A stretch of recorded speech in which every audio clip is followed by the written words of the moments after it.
Lorena Bobbitt is an iconic figure whose story has been told countless times since the 90s.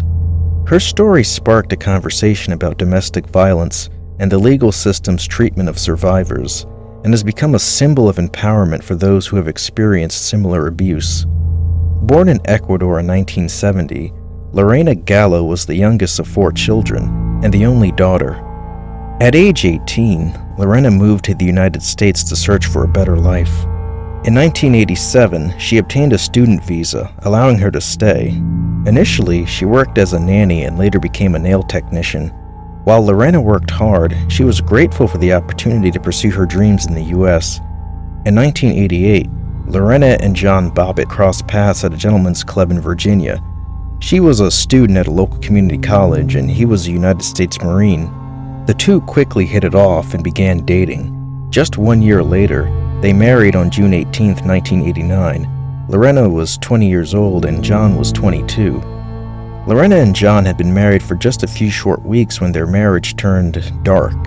John started to become violent with Lorena, beginning with an incident where she voiced her displeasure at his risky driving on the way home from a night out. From there, the violence only escalated. John hit Lorena frequently and even went so far as to assault her sexually. It was an extremely difficult and devastating period for Lorena, and a far cry from the loving relationship she had expected to have with John. When Lorena discovered she was pregnant, she was shocked, but John's reaction was more astounding. He forced her to abort the fetus and took her to the clinic for the abortion. While they waited for the appointment, John taunted Lorena about the procedure and how it was likely to kill her. She was scared for her life and felt powerless against John's control. Lorena was terrified of the procedure and the unknown consequences that could follow. Despite her protests, John continued to mock her and make her feel even more helpless. It was a moment that she would never forget and hope never to experience again. John had served in the Marines since 1976, and in 1991, he ended his service. The couple had a single source of income, Lorena's nail salon job. Unfortunately, this wasn't nearly enough to pay the mortgage on the home they had purchased in 1990, and the financial pressures was becoming too much to bear. Lorena resorted to illegal activities in order to make ends meet. She admitted to stealing from her employer, citing her need to cover the mortgage payments as the reason for her actions. Lorena and John's marriage had been troubled for some time, and authorities were called to their home several times.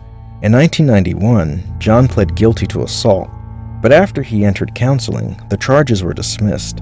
After John pleaded guilty to the assault charges, the couple split up. However, 1 year later, they quickly reunited. Nevertheless, Lorena filed a protective order against John on June 21, 1993. During their marriage, John denied abusing Lorena. He said he was beaten several times by her due to her abusive and jealous behavior.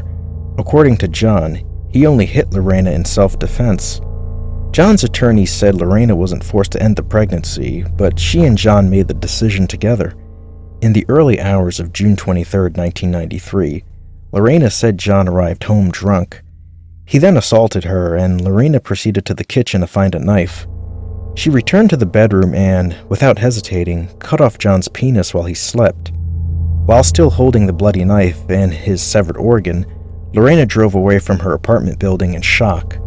She was in a state of panic and could not think clearly, so she threw the penis into a nearby field before going home. After she arrived back home, she called her friend, and her friend convinced her to call the police.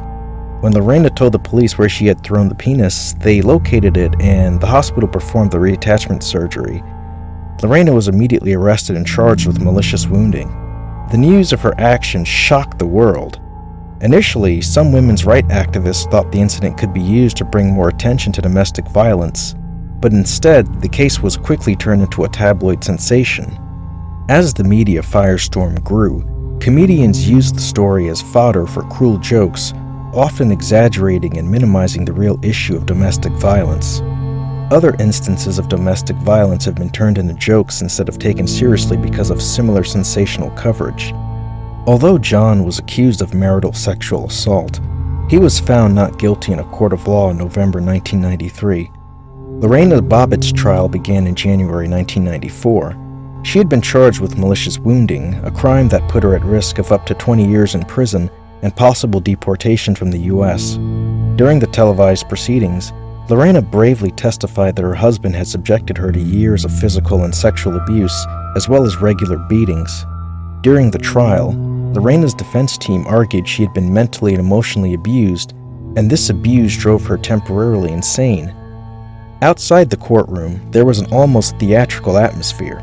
Radio stations served hot dogs and sliced soda, while booths sold chocolate penises and t-shirts. But not everyone considered the case a joke. Throughout the trial, the Hispanic community showed up to support Lorena. They sat in the courtroom silently watching the whole proceedings and praying for justice. The case held great importance for them, as it had the potential to change the way the law treated their community. Despite the lighthearted atmosphere outside, they were focused and determined to see justice done. At Lorena's trial, John testified that he had never engaged in any acts of violence against his wife. However, other witnesses provided evidence to the contrary. They testified that Lorena had appeared with bruises on her body and that they had seen John hitting and shoving her multiple times. Additionally, John's friends swore under oath that they had seen him express a desire for liking forced sex. These testimonies provided a compelling case against John, and one that was very difficult to dispute. Ultimately, Lorena's trial ended with a not guilty verdict. Because John had abused her for years, the jury determined that Lorena acted out of temporary insanity. In the end, she escaped both prison and deportation, and the then governor of Virginia, Doug Wilder, granted her a full pardon.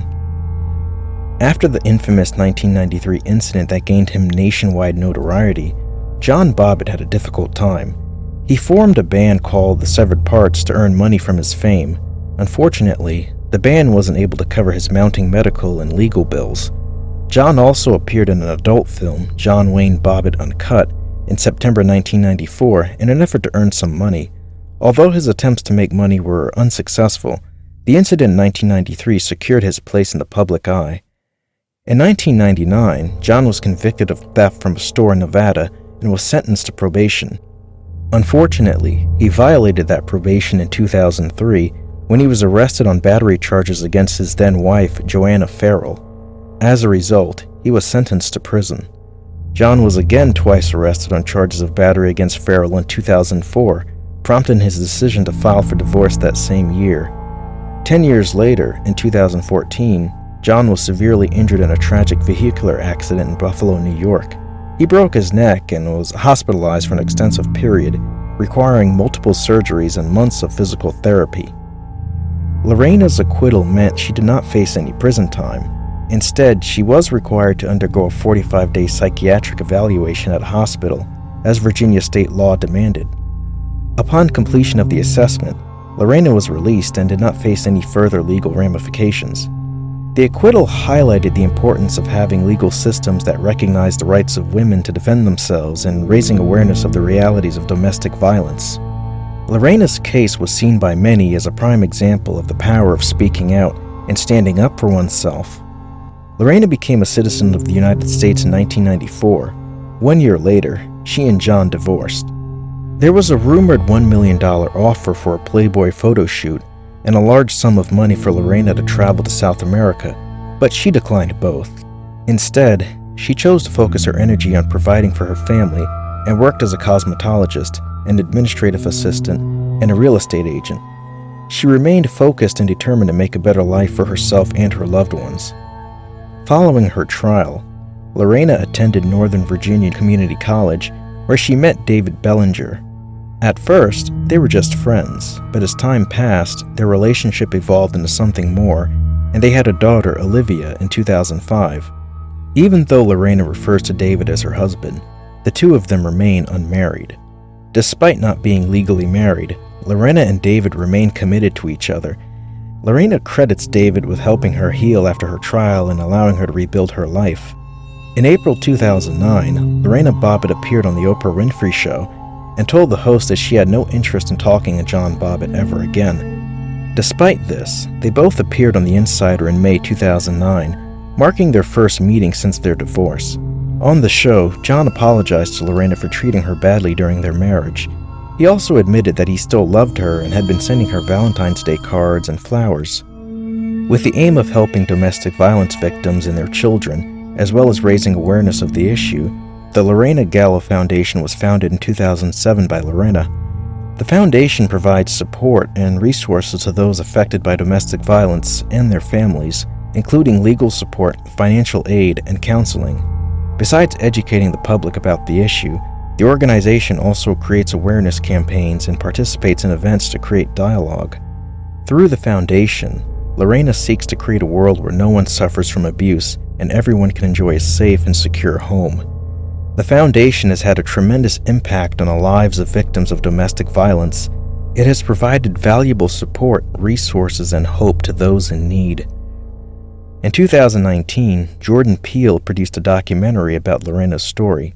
Titled Lorena, it revisits her claims of domestic violence and the subsequent media coverage that largely overlooked the seriousness of the situation. Lorena also served as an executive producer and narrator for the 2020 Lifetime biopic, I Was Lorena Bobbitt. Through her involvement in these projects, Lorena has been able to reclaim her story and empower other victims of domestic abuse.